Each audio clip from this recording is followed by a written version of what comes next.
Ok, me han hecho una pregunta sobre el día de reposo. Siempre debemos de ir a la palabra de Dios y en este caso está en Levíticos 23. Vamos a leer del versículo 1 y 2. Versículo 1 dice: habló Jehová a Moisés diciendo: habla a los hijos de Israel y diles las fiestas solemnes de Jehová, las cuales proclamaréis como santas convocaciones serán estas. Versículo 3. 6 días se trabajará, más el séptimo día será de reposo, santa convocación. Ningún trabajo haréis. Día de reposo es de Jehová, en donde quiera que habitéis. Los judíos hasta hoy día, desde que recibieron esta revelación, guardan el día de reposo, porque el pueblo judío, su primer día de trabajo es el domingo. Termina la semana prácticamente para ellos el día viernes hasta las 6 de la tarde. El sábado comienza el día viernes por la tarde, cuando aparecen las primeras estrellitas, y luego ellos celebran el día de reposo. Se reúnen, y ya les dije que Graciela explicó esto hace 2 años, lo hizo casi en 2 horas y media, y trajo todos los elementos de celebración del día de reposo. Y fue, digamos, excelente, una enseñanza extraordinaria. Siempre que viene Guillermo y Graciela traemos enseñanzas, vengan, escuchen, y son enseñanzas muy profundas, buenas, nuevas, que no se enseñan así nada más. Pero le voy a hacer un resumen muy breve, muy breve, muy breve. Ellos encienden una vela el día de reposo, se reúnen a comer y están comiendo alabando al Señor. Pregunta, Jesús aclara: ¿quién es el Señor del día de reposo? Jesús. Entonces tú tienes que reunirte un día a la semana. No interesa si es el lunes, martes, miércoles, jueves, viernes, sábado, domingo. Y ese día tú tienes que guardar el día de reposo en la forma que tienes que alabar solamente el día completo y acordarte que tienes a un Dios único y que es todo para ti. Correcto, haciéndote un día de renovación espiritual para ti, una vez por semana.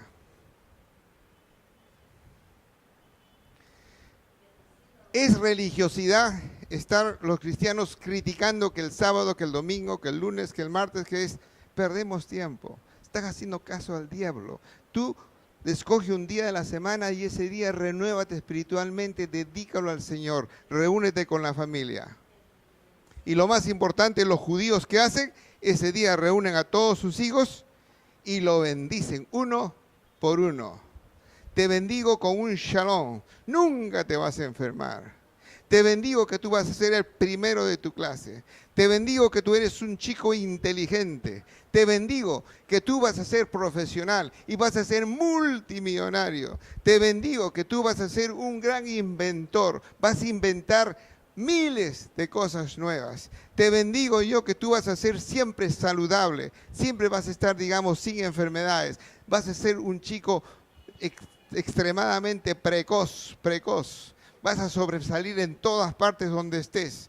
De profesional, la profesión que elijas, vas a ser número 1, el mejor.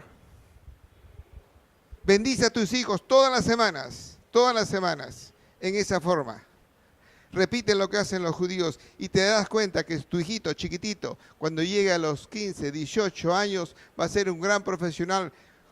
Y los judíos llegan a ser los mejores abogados del mundo, los más ricos del mundo, llegan a ser los mejores inventores en el mundo, llegan a tener ese pueblo judío de 8 millones, tiene el 50% de los premios Nobel en el mundo. Hazlo. No critiques lo que dice en la Biblia, lo que hacen, tarará. Hazlo. Honra al Señor del día de reposo. Muy importante. ¿No? Nosotros nos enredamos en religiosidades y perdemos todo el tiempo. No hagas así. Tú estudias la Biblia y algo muy importante. ¿Qué enseñamos el primer día? La primera semana. ¿Qué enseñamos? Los que vinieron. Enseñamos la importancia que tienes que estar constantemente conectado con el Espíritu Santo. Muy importante. se liberó el don profético y se enseñó a orar, practicar y tener en cuenta que cuando liberas el don profético te equivocarás en un principio correcto, pero conéctate. Hay pocos que lo han hecho, lo están haciendo y escucho los testimonios extraordinarios de lo que está sucediendo. El equipo que traemos es un equipo de primera en Estados Unidos. No son pastorcitos así, son pastores de peso. Son pastores de peso. ESAN en Lima contrata a estos señores. Los trae en primera clase. Dan conferencias en inglés solamente a un público súper selecto. ¿Qué es ESAN? Es la escuela de administración de negocios para graduados más grande, más alta que existe en el Perú. Y cuando se van les pagan 5, 6, 7 mil dólares. Ellos han venido a darles unos seminarios que son extraordinarios. Véanlo en Facebook se está publicitando. ¿No? Bien, entonces esta es la celebración del Sabbat. La otra pregunta que quiero aclarar, muy importante, es la pregunta sobre los pactos. Alguien me hizo la pregunta sobre los pactos que hizo Dios con Abraham. Estamos hablando del tema de los judíos. Tema de los judíos. Bien. El tema de los pactos les expliqué ya, pero vamos a nuevamente repetirlo. Es Génesis 12, 13, 14, 15. Explicamos ya nosotros en Génesis 15 que Dios hace un pacto con Abraham, que es un pacto incondicional, porque traen los animales, las ovejas, etcétera, pártelos por la mitad y le dice a Abraham, cuídalos.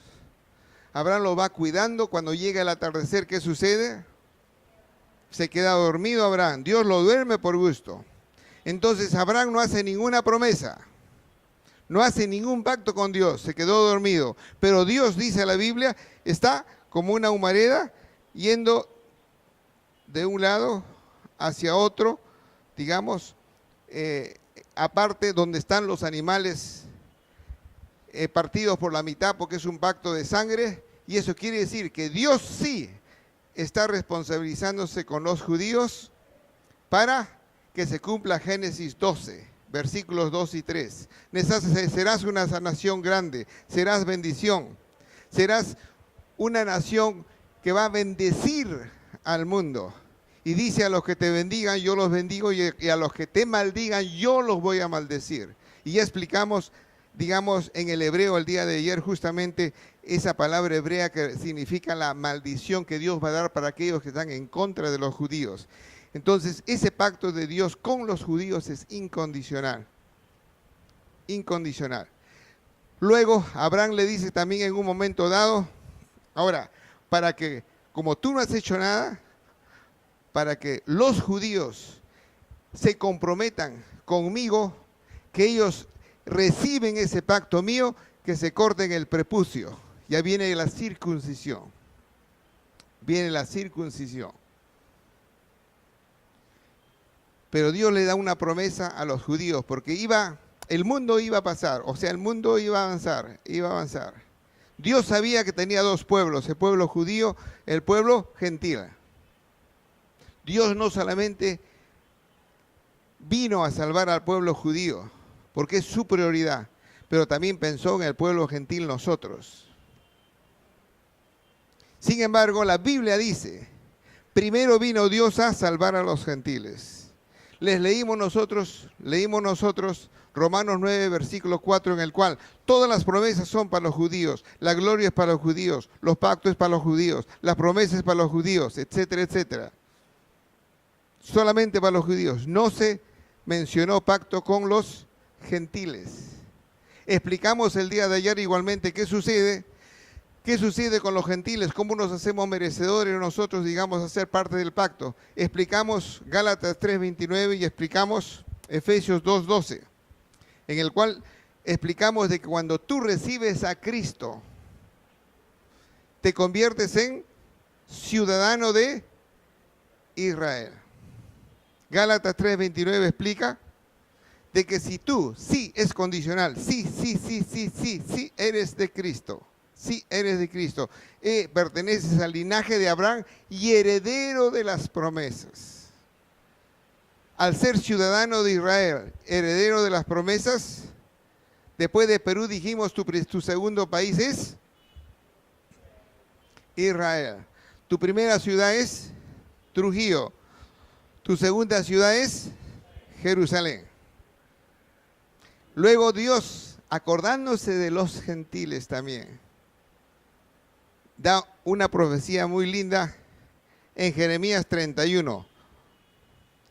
En Jeremías 31, versículo 31. Dice la Biblia, he aquí que vienen días, dice Jehová, en los cuales haré nuevo pacto con la casa de Israel y con la casa de Judá. ¿Qué había pasado? Después de Salomón se divide el imperio judío. 10 tribus al norte se llama las tribus de Israel, o también se le llama Efraín. Las tribus del sur se llama Judá. ¿Qué es la tribu de Judá? De Benjamín. Y ahí están los levitas. Entonces, él va a hacer un nuevo pacto. 32. No como el pacto que hice con sus padres el día que tomé su mano para sacarlos de la tierra de Egipto. Porque ellos invalidaron mi pacto, aunque fui yo un marido para ellos, dice Jehová. Pero este es el pacto que haré con la casa de Israel. Después de aquellos días, dice Jehová, daré mi ley en su mente y las escribiré en su corazón, y yo seré a ellos por Dios y ellos me serán por pueblo.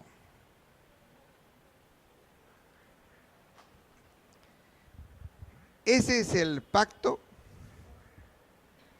cuya misión Dios se la ha encomendado a los gentiles. Cuando los gentiles, Romanos 11:25, lleguen a su plenitud.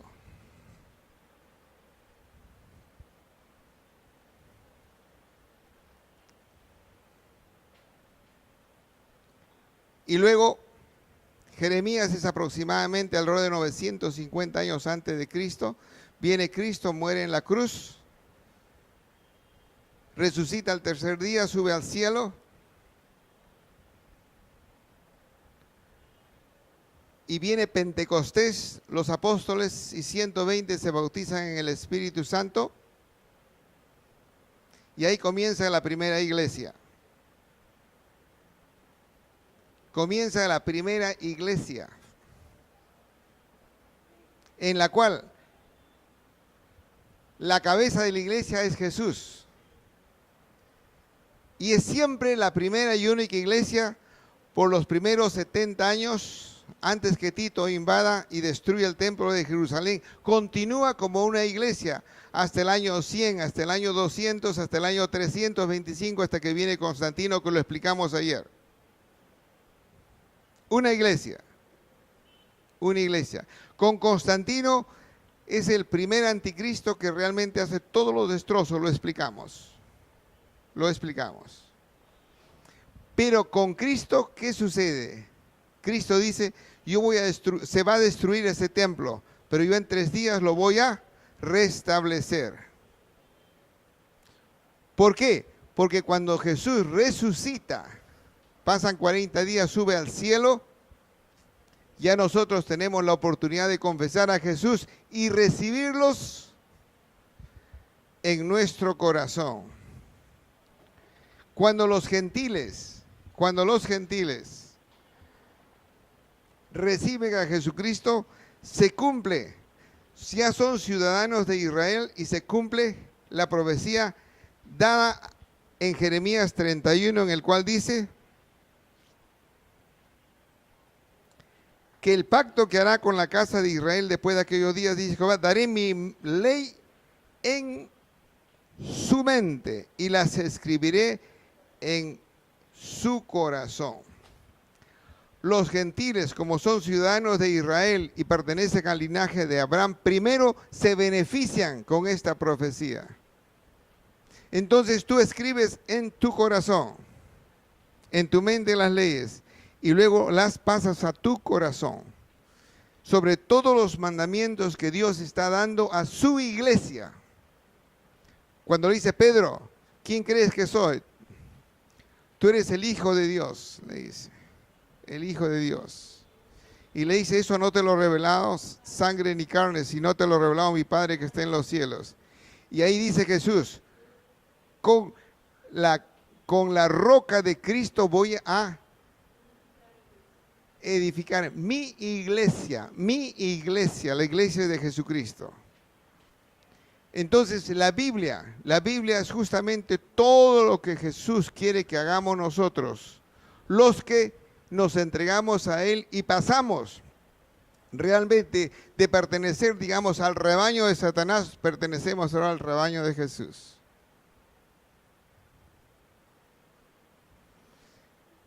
Y esas leyes están escritas en el corazón. Y yo hago un pacto con Jesús cuando lo recibo, en el cual Jesús me da la salvación gratis. Pero yo voy a trabajar para Él y voy a obedecer todos esos lineamientos que Él explica en la Biblia. El corazón de Jesús es siempre hacer la voluntad de su Padre, la voluntad de su Padre, la voluntad de su Padre, la voluntad de su Padre, y nada más que la voluntad de su Padre. Tenemos que hacer nosotros lo que la Biblia nos indica lo que debemos hacer. Lo que debemos hacer. Y es trabajar exclusivamente para el reino de Dios, es el reino de Jesús, su iglesia. Y siempre permanecer, como dice la Biblia, en unidad. También explicamos nosotros en la clase, en los días anteriores, que no se olvida Jesús nunca del otro pueblo. Los judíos evangelizan a los gentiles primero. Lo explicamos. Y luego Jesús ora en Juan 17, 21 y dice, yo estoy orando por ustedes los judíos, pero también estoy orando por los gentiles. ¿Para qué? Con la enseñanza de los judíos, ustedes gentiles vengan a Cristo. Y al final quiero que tanto gentiles como judíos sean uno solo, corazón de Jesús. Ese es el plan. Y realmente no se entiende mucho, no se entiende mucho. Entonces, en el Congreso de Jerusalén explicamos nosotros, y fue explicado en el Congreso de Jerusalén, Hechos 15, cuando se está conversando, digamos, ¿qué hacemos con los gentiles? Los gentiles vienen a Cristo, ¿se circuncidan, no se circuncidan? ¿Se circuncidan, no se circuncidan? Hechos 15 es el ejemplo en el cual el pueblo de Dios, los apóstoles y los discípulos están conectados con el Señor. El Espíritu Santo usa a Jacob para dar una profecía bíblica y le dice, no es necesario que se circunciden, porque ya estamos viviendo la gracia. Como estamos viviendo la gracia, esa circuncisión es del corazón. Pero sí necesitamos que los gentiles vengan a Cristo. ¿Por qué? Jacob, estoy parafraseando Hechos 15. Jacob dice, porque van a pasar 2000 años en el cual nosotros los judíos, por diversos motivos, la iglesia cristiana los va a perseguir, la iglesia cristiana y católica los va a matar en el nombre de la cruz, en el nombre de Cristo. Y los judíos se van a alejar de Cristo, porque en el nombre de Cristo los están quemando, los están matando, etc. Hoy día el pueblo judío es 99.55% no cree en Cristo. Los responsables somos los gentiles. Entonces Jacobo dice, va a llegar el momento en que Dios va a usar este pueblo gentil para que los judíos sean provocados a celo, para que vengan a Cristo. y tampoco lo entendieron muchos. Pero en el Congreso de Jerusalén todos aprueban lo que Jacobo dijo. ¿Qué explica eso? Que todos conectados al Espíritu Santo reciben la convicción de Dios, que eso es perfectamente el plan de Dios que se tiene que seguir. Está aprobado, no hay discusiones, perfectamente lo es. Y eso tiene que ver con el restablecimiento del tabernáculo de David, que lo menciona Jacobo también. Y naturalmente cuando se explica al pueblo de Dios tampoco está claro. Entonces lo explica en Romanos, Pablo. Romanos 9, lo que fueron los judíos. Estamos en la época de Pablo. Romanos 9, lo que fueron los judíos, la historia de los judíos de un comienzo. Romanos 10, estamos en la época de Pablo. Es lo que sucede con los judíos en la época de Pablo y hoy día. Romanos 11, que estoy haciendo un resumen de lo que ya hemos explicado. Romanos 11 es lo que será con los judíos. Y Pablo explica versículo a versículo, es por eso que tienen que estudiar con bastante profundidad Romanos 9, 10, 11, para que puedan entender. Estoy simplemente haciendo un resumen. Pablo explica en Romanos 11, 25 que aquí hay un misterio. Misterio, no se entiende. Misterio, no lo comprenden. Misterio. Es una cosa difícil de entender. Acá hay un misterio. Dios también, a propósito, cegó el entendimiento de los judíos para que ellos no se den cuenta que su Mesías ya vino, Cristo Jesús, y se alejen, para dar oportunidad a que los gentiles acepten a Cristo y aumente este pueblo gentil. Y Pablo explica y dice, sin embargo, la misión de la iglesia gentil es que sean ellos los que van a provocar a celos a los judíos para que ellos vengan a Jesucristo. Y ese cumplimiento va a ser cuando los gentiles lleguen a lo explicamos. ¿Qué significa plenitud? Lleno de Cristo. Lleno de Cristo. Al estar lleno de Cristo van a estar totalmente conectados con el Espíritu Santo. Hay muchas concordancias al respecto.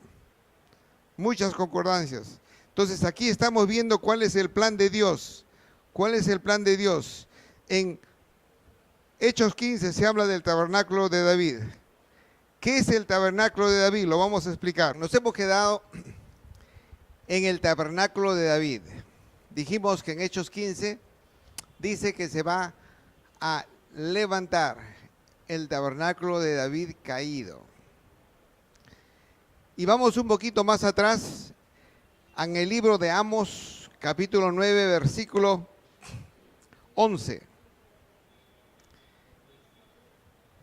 Amos 9, capítulo 11 dice, en aquel día yo levantaré el tabernáculo caído de David y cerraré sus portillos y levantaré sus ruinas y lo edificaré como en el tiempo pasado. Versículo 12, estamos en Amos 9, para que en aquellos días, para que aquellos sobre los cuales es invocado mi nombre, posean el resto de Edom y a todas las naciones, dice Jehová que hace esto. Versículo 13. He aquí vienen días, dice Jehová, en que el que ara alcanzará al segador, y el pisador de las uvas al que lleve la simiente, y a los montes destilarán mosto, y todos los collados se derretirán. Versículo 13 es muy importante. ¿Qué significa cuando dice, he aquí vienen días, dice Jehová, en que el que ara alcanzará al segador? Se refiere, el arar significa una campaña evangelística. Van a venir días en el cual hay una campaña evangelística donde se va a arar. Y se van a convertir 100,000 personas a Cristo. Y el que siga son las iglesias que van a levantar la cosecha. Están hablando de los grandes avivamientos que se van a producir en los últimos tiempos, en los cuales la primera campaña evangelística 100,000, va a haber la segunda campaña evangelística 200,000 almas. Y esta segunda campaña se va a iniciar cuando todavía las iglesias no han podido levantar la primera cosecha de 100,000. O sea que el que ara, el que siembra va a alcanzar al segador. Son los grandes avivamientos de los últimos tiempos. Bien, Hechos 15 ya lo hemos mencionado. Jacobo menciona y dice que se va a restaurar el tabernáculo de David como fue en un principio. Bien, ¿qué es el tabernáculo de David? Este dato se lo di yo y es Primera de Crónicas, capítulos 13, 14, 15 hasta el final. Hasta el final. David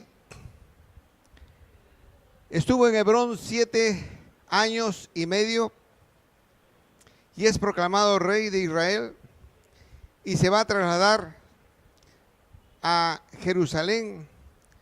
Y David, digamos, limpia Jerusalén de todos los jebuseos y luego se instala en Jerusalén. Pero antes de iniciar su gobierno, David dice, vamos a traer el arca del pacto que está en Kiriat Jearim. Lo vamos a traer a Jerusalén, lo trae en una carreta, el incidente de Urías, que trata de hacer que la carreta no se caiga. Entonces muere Urías, entonces David dice, está mal hecho, está mal hecho. Entonces el arca se lleva a la casa de Obed-edom por 3 meses, por 3 meses. Entonces, muy importante, David comienza a revisar los escritos de la Biblia y se da cuenta que el arca debe ser trasladada por los levitas, ¿no? Entonces pasan 3 meses y después de los 3 meses, David nuevamente va a la casa de Obed-edom y comienza a trasladar el arca del pacto. Pero miren, el tabernáculo de Moisés estaba en Gabaón y solamente se sacó el arca del pacto, que es el lugar santísimo. Entonces ellos comienzan, David comienza a trasladar el arca del pacto. Y si leemos la Biblia en 1 Crónicas 15, 16, 17, 18 hasta el final, ¿qué nos damos cuenta? Y recomiendo que lo lean. Nos damos cuenta la reverencia que hay que tener con Dios. En eso los católicos nos ganan. Los cristianos no tenemos reverencia con Dios. Y eso, que nosotros los cristianos llevamos el arca del pacto en nosotros. Correcto, tienes a Jesús en tu corazón. ¿Correcto? Bien, entonces la reverencia que muestra David en llevar el arca, las alabanzas que está cantando continuamente. El libro de Samuel, que narra lo mismo, dice que David da 6 pasos, 1, 2, 3, 4, 5, 6 pasos, y celebra sacrificios de una oveja y de un buey. Cada 6 pasos son 40 kilómetros de la casa de Obed-edom hasta Jerusalén. ¿Cuántos días se demoraron en trasladar el arca del pacto? Tenemos que entender la reverencia y el estar pidiéndole perdón continuamente a Dios por nuestros pecados. Muy importante, muy importante. Luego se traslada el arca del pacto a Jerusalén, se pone en una carpa. Y dice que por 24 horas, todos los días, todas las semanas, todos los meses, todos los años, se está celebrando alabanzas al Señor. Bien, estuvimos hablando del arca del pacto, está en una carpa, y los judíos estaban alabando, glorificando. cantando salmos, tocando una música con 120 músicos. Y el libro de Crónicas nos indica todos los instrumentos que estaban usando. Todos los días, todas las semanas, todos los meses, continuamente estaban ellos. Continuamente. Y tenían la presencia de Dios los judíos. Todos los días, en cada instante. Cuando ellos tenían, digamos, el templo, o sea, el tabernáculo de Moisés y el templo de Salomón, una vez al año el sumo sacerdote entraba al lugar santísimo. Sin embargo, ahora tienen el lugar santísimo permanentemente. Ese es el tabernáculo de David. Hoy día, nosotros cristianos que hemos recibido a Jesús, tenemos ese tabernáculo en nosotros. Y nosotros tenemos que tener mucha reverencia y tenemos que estar igualmente alabándolo continuamente al Señor. Continuamente.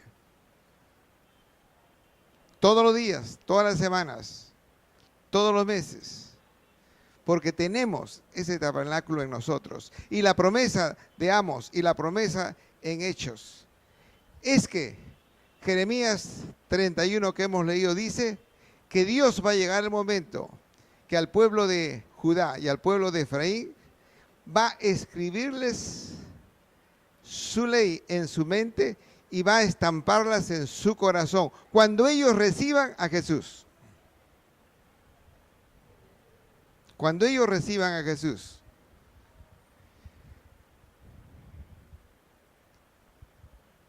Y el restablecimiento del tabernáculo de David, mencionado en Amos y en Hechos, es ¿quiénes van a restablecer el tabernáculo? Los judíos. No son los gentiles quienes van o deben restablecer el tabernáculo. Hoy día existen posiblemente miles de gentiles que sí, están haciendo muy bien. Están alabando al Señor 24 horas, todas las semanas, todos los días. Mal no está. Pero ¿cuál es la profecía en Amos y en Hechos? Dios quiere que sea restablecido por los judíos, no por los gentiles. O sea, si leemos Amos, que ya lo hemos leído, y Hechos, dicen que ellos quieren que se restablezca exactamente como lo fue en esa época por los judíos. Bien.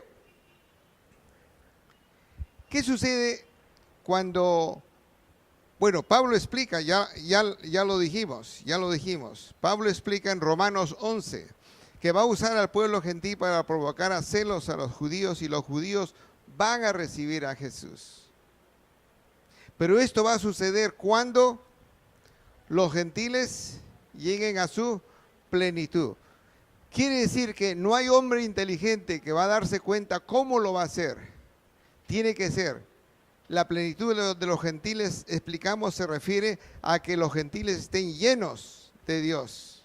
Al estar llenos de Dios, van a estar totalmente conectados al Espíritu Santo. Y es el Espíritu Santo que va a guiar al gentil a ver cómo provoca celos y trae a los judíos a Cristo. Eso quiere decir que las iglesias tienen la responsabilidad de a toda su congregación llenarlos de Jesucristo y enseñarles a que deben tener liberado el don profético. ¿Por qué? Porque en la Biblia Moisés y David eran reyes, profetas y sacerdotes. Jesús lo fue, rey, profeta y sacerdote. Y si nosotros tenemos a Jesús, Jesús quiere que su iglesia esté conformada por reyes, profetas y sacerdotes. Y en esa forma debemos estar totalmente conectados con el Espíritu Santo. La pregunta, ¿qué tiempo va a pasar para que las iglesias en el mundo estén totalmente habiendo llegado a su plenitud? ¿Puede ser hecho posiblemente el próximo año? Ahora, si tú me preguntas en la iglesia en la cual yo me congrego y doy estos mensajes, yo te diría que quizás ni el 1% hasta ha llegado a su plenitud todavía. No sé en el Perú. ¿Las iglesias están totalmente conectadas ya con el Espíritu Santo, sí o no? No sé, ustedes deben saberlo. ¿Qué tiempo va a pasar para que las iglesias estén totalmente en su plenitud? Entonces tenemos que proclamar este mensaje. ¿Por qué? Porque hasta que la iglesia gentil no llegue a su plenitud, traiga a los judíos a conocer a su Mesías, no va a suceder todavía el corazón de Jesús, que Jesús quiere que gentiles y judíos lleguen a la completa unidad. Y todos hablan de que el arrebatamiento de la iglesia va a ser cuando se produzcan los grandes avivamientos, ¿correcto? Muchos lo predican. Bueno, eso lo está explicando, vamos. Ya lo hemos explicado, lo hemos leído, lo hemos explicado. El que ara alcanzará segador. Van a haber avivamientos. Entonces, ¿qué sucede? ¿Qué sucede? Los judíos están representados por el árbol del olivo, ¿correcto? Pero los judíos, al no creer a Jesús, están desgajados del árbol del olivo. O sea, el 99.55% del árbol del olivo está totalmente desgajado. Todas esas ramas han desaparecido. Solamente hay un remanente de 0.45% de judíos en el mundo que conoce a Jesús. ¿Cuál es el beneficio de los gentiles? Nosotros cuando recibimos a Jesús y obedecemos el pacto que tenemos con Jesús y realmente actuamos de acuerdo a nuestra responsabilidad, nos injertamos en el olivo. ¿Correcto? Dios quiere que el pueblo gentil llame al pueblo judío para reinjertarse en el olivo. Lo que estoy haciendo es explicando Romanos 11.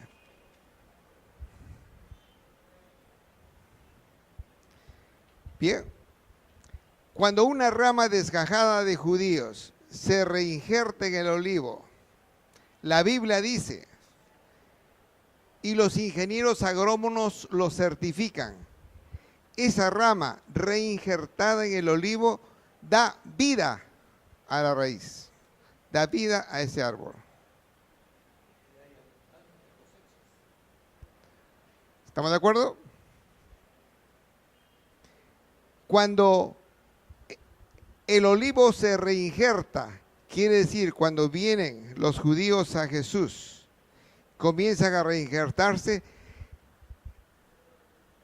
ese árbol del olivo va a tener más vida. Y esa vida beneficia ¿a quién? A los gentiles que están injertados. Lo digo despacio para que estemos en nuestra mente imaginándonos lo que sucede. Cuando tenemos un remanente de judíos reinjertados en el olivo, va a haber mucho más vida en ese olivo y va a venir una unción de Dios como en el tabernáculo de David. Y aquí les puedo explicar que cuando el arca del pacto Salomón solamente lo llevó al nuevo templo de Salomón, dice que hubo una unción que cayó del cielo increíble, que la gente, los sacerdotes, los levitas no podían moverse. Y cuando Salomón inauguró el templo de Salomón con el arca del pacto en su sitio, Salomón hizo 22,000 sacrificios de bueyes, 22,000 y 122,000 sacrificios de ovejas. Y dice que la unción fue poderosa. Cuando muchos más judíos se reinjerten, la unción que va a caer, va a producir un avivamiento en el pueblo judío increíble. El primer avivamiento va a ser del judío. ¿Quién se beneficia? El pueblo gentil. El pueblo gentil se beneficia de la unción que viene del restablecimiento del tabernáculo de David, y aquí se produce el segundo gran avivamiento con los pueblos gentiles. Y tanto para el judío como con los gentiles en especial dicen, el que ara alcanzará al segador. Las campañas evangelísticas para atraer al Señor, tanto judíos como gentiles, van a ser de miles, de miles, de miles. Y no se va a tener tiempo de levantar esa cosecha, y otra campaña evangelista va a venir. Entonces el que ara, el que siempre, el que hace la campaña evangelista va a alcanzar a los que están cosechando. No se ha terminado de cosechar y ya viene una avalancha más de nuevas almas. Y después de ello, después de esos grandes avivamientos, viene el arrebatamiento de la iglesia. Pregunta, ¿qué tiempo necesita la iglesia para que esto suceda? Que la iglesia gentil llegue a su plenitud.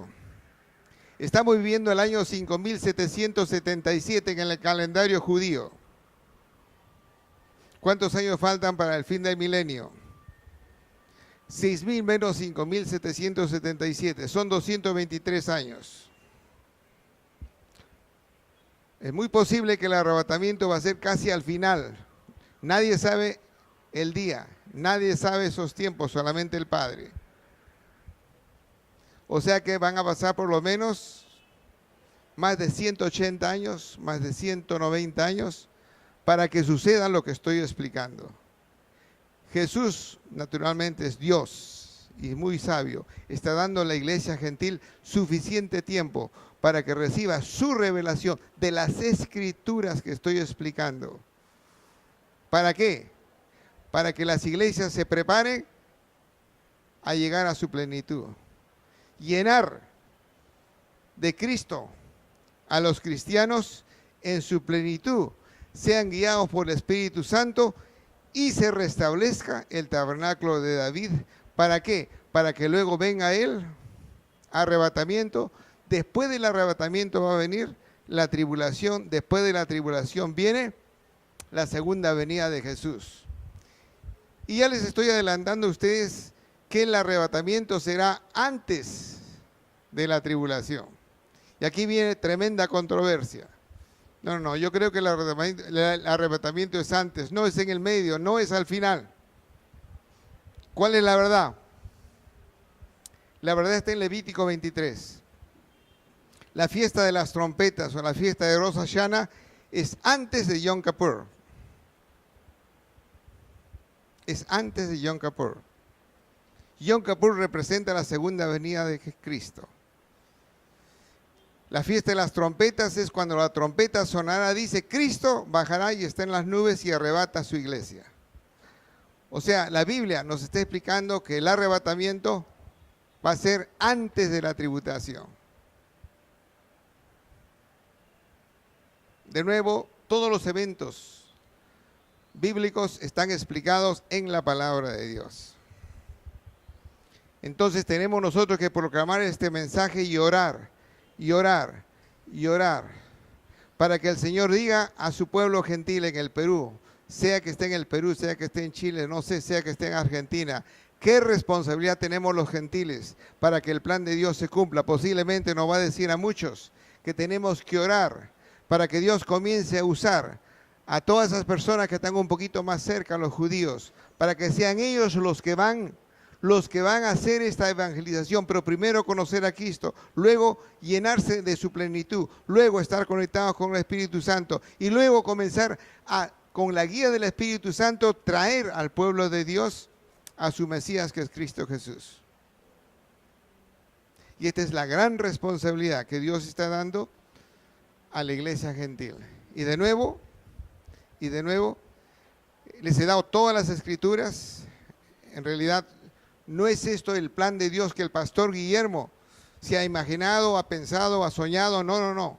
Deben decir ustedes, el pastor Guillermo nos ha dado los, sucesos que tienen que anteceder al arrebatamiento y las condiciones que se tienen que cumplir, una de las cuales, la más importante, es el restablecimiento del tabernáculo de David. Es muy importante que lean ustedes todas las escrituras que le hemos dado. Bien, a las preguntas que me han hecho es referida una a las fiestas judías. Las fiestas judías es algo muy importante. Los planes de Dios, todos, están basados en las fiestas judías. Y la forma como los judíos celebran las fiestas son muy importantes, porque nos dan la explicación de los acontecimientos que sucedieron y también los acontecimientos futuros que van a suceder. Muy importante. La primera fiesta es la fiesta de la Pascua. La fiesta de la Pascua representa o significa la muerte de Jesús, que ya sucedió. La segunda fiesta son la fiesta de los panes sin levadura. Significa el entierro de Jesús, porque Jesús no puede ser enterrado sino para resucitar. Es el entierro de Jesús. Y sucede prácticamente casi inmediatamente. La tercera fiesta judía es la fiesta de los primeros frutos. ¿Quién fue el primero que resucitó de los muertos y nunca más murió? Jesús, es la resurrección de Jesús. La cuarta fiesta judía, que de nuevo estamos haciendo un repaso, un resumen de Levíticos 23, es la fiesta de Pentecostés. Juan 14 dice, Jesús dice, yo me voy, pero no lo voy a dejar huérfanos, voy a enviarles, o mi Padre va a enviarles el Espíritu Santo. Esas 4 fiestas se cumplieron exactamente en la forma como se explica en la Biblia y en los tiempos bíblicos. El primer mes del año judío es el mes de Nisan, que aproximadamente comienza entre marzo y abril de cada año, aproximadamente. Y naturalmente pues hay 12 meses en el calendario judío y que no coincide con nuestro calendario gregoriano, que lo implantó, lo inventó el hombre. Bien, 4 fiestas se cumplieron, digamos, totalmente exacto como estaba explicado en la Biblia. La tercera fiesta, la cuarta fiesta, la quinta fiesta es la fiesta de las trompetas, que es la fiesta de Rosh Hashanah. Muy importante, las primeras 4 fiestas se producen en la primera parte del año. Las últimas 3 fiestas van a estar digamos, a partir del 7º mes o en el 7º mes del calendario judío. La fiesta de las trompetas es el primer día del 7º mes y el 7º mes se llama el mes de Tishri. Es el primer día y es al mismo tiempo la celebración del Año Nuevo judío. El Año Nuevo judío es la fiesta de las trompetas y el año 5775 comenzó el 2016 aproximadamente en el mes de septiembre. Estamos en el año 5775 que comenzó en septiembre con la fiesta de las trompetas o Año Nuevo judío. 10 días después se celebra la fiesta de la expiación, que es la fiesta de Yom Kippur. Y representa la segunda venida de Jesús.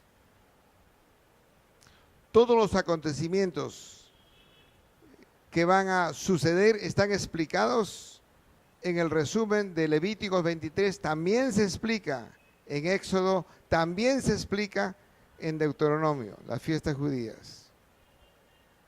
Ahora, Jesús en el Nuevo Testamento, él participaba de todas las fiestas y está en la Biblia. La última fiesta es la fiesta de los tabernáculos. Es la fiesta de los tabernáculos, que es el día 15 del 7º mes de Tishri. y que en judíos se llama la fiesta del Sukkot. Y representa el milenio. ¿Quieren saber cuándo nació Jesús? En una de estas fiestas judías. Está claramente explicado, y si lees la escritura te das cuenta que esa es la fecha en la cual debió nacer Jesús, con toda seguridad.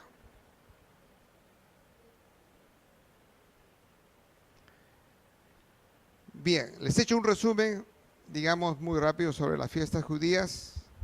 Y la segunda pregunta que me hicieron es sobre una oración judía. Cuando comienza, o sea, cuando comienza el día, ¿cómo los judíos oran? Miren, una oración, ejemplo, está en 1 de Crónicas 29, conversando del versículo 10. Y la voy a leer, una oración judía. Ahora, desde cuenta cómo los judíos alaban al Señor. Ya lo dije, en esto nos ganan los católicos. Y realmente los judíos son un ejemplo de alabar a Dios, de reverenciar a Dios.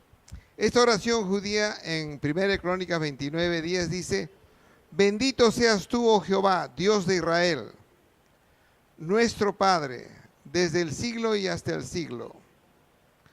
Tuya es, oh Jehová, la magnificencia y el poder, la gloria, la victoria y el honor.